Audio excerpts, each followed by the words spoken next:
Welcome back to Prayer Poetry.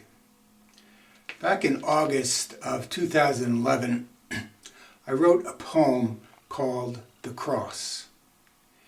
It was about dealing with the experience of loss as a Christian. At that time, it was in response to an experience that my family had, whereby my daughter had gone through a divorce and she lost custody of her 3-year-old son through a court custody case. It really devastated us. We felt like it was really an unjust decision because she was and still is such a wonderful mother. But I could have written it also in response to my experience of divorce a number of years before that, and that also rocked my world and really was very difficult for my family. And the last time I read this poem publicly was at the funeral of my mom, who died when she was 98, this past October of 2013. So, loss turns everybody's world upside down. And it certainly was difficult dealing with. But I learned a few things about it, and I want to share those things with you, as well as read the poem that I wrote. Spiritually, and therefore emotionally and psychologically, how does one deal with the experience of loss?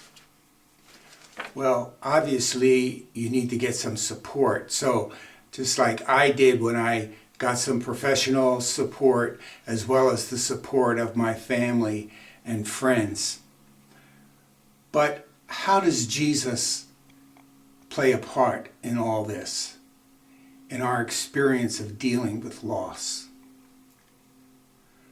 Well, Jesus didn't come to prevent all our suffering, but he did come to redeem all our suffering.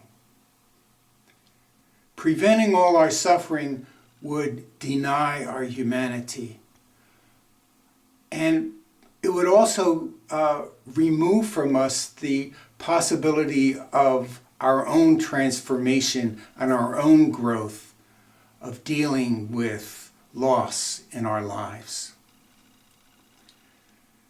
How does Jesus redeem our sufferings?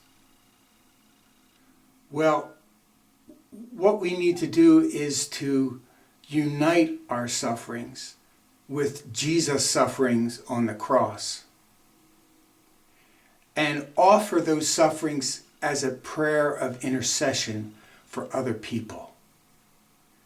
This is called redemptive suffering.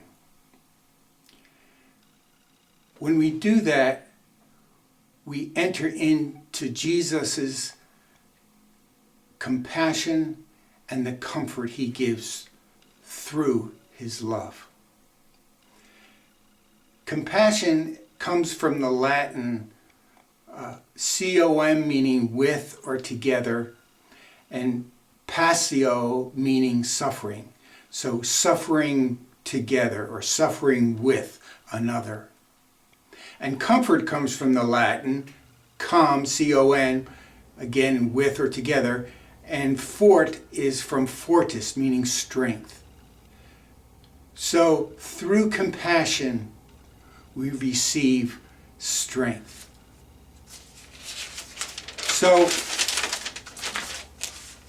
So Jesus, through his suffering and his death, carried our sorrows.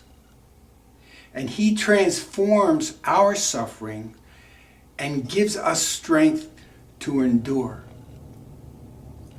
And it also lets him transform us through our sufferings. So I hope you let Jesus carry your sorrows and redeem them.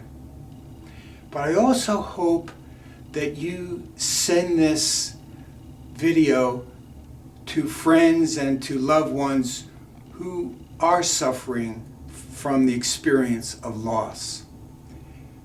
That you show your compassion.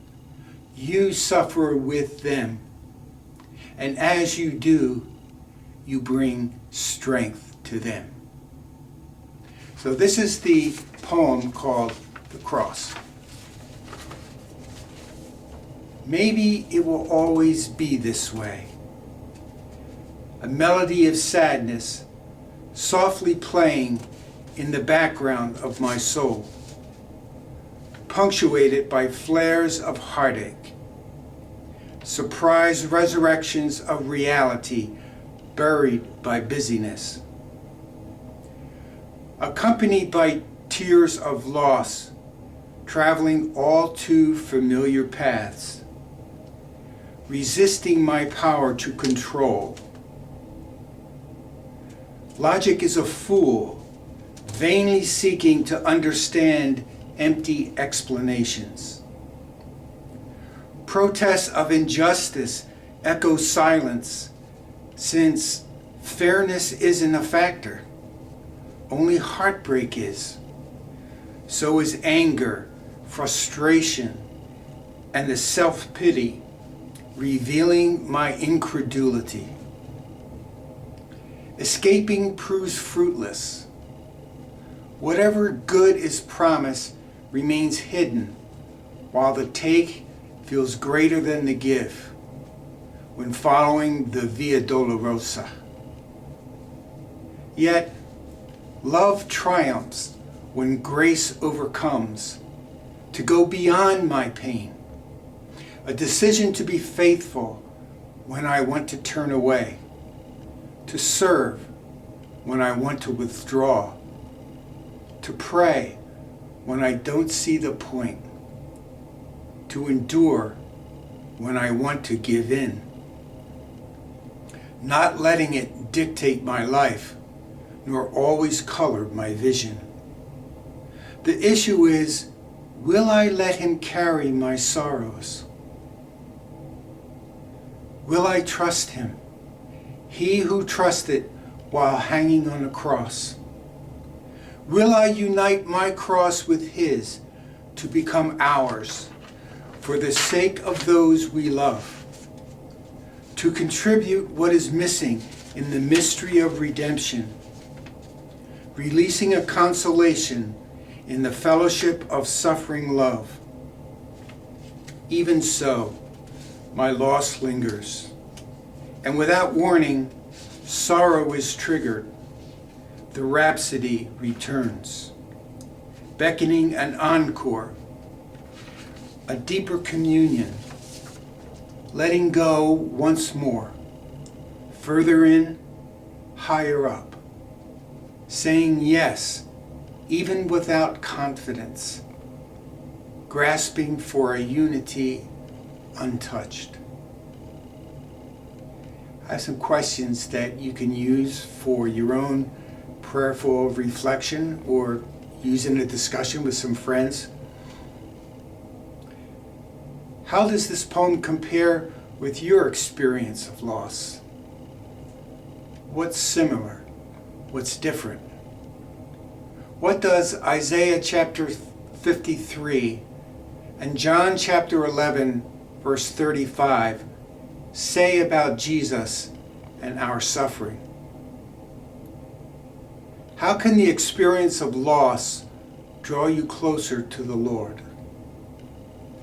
How does uniting our cross with the Lord's cross bring meaning into suffering? How do feelings and faith work together? What does it mean to let Jesus carry my sorrows? I want to end with a prayer. Lord Jesus, I pray that you speak to the minds and hearts of those who hear this video. Lord, I pray that those suffering from loss, may they unite their sufferings with yours. And may you bring them comfort. May they have grace, Lord, to endure. And may they grow through this experience closer to you and to become more compassionate so as to bring comfort to others. Thanks for coming. Come back again, because with Jesus, there's always more.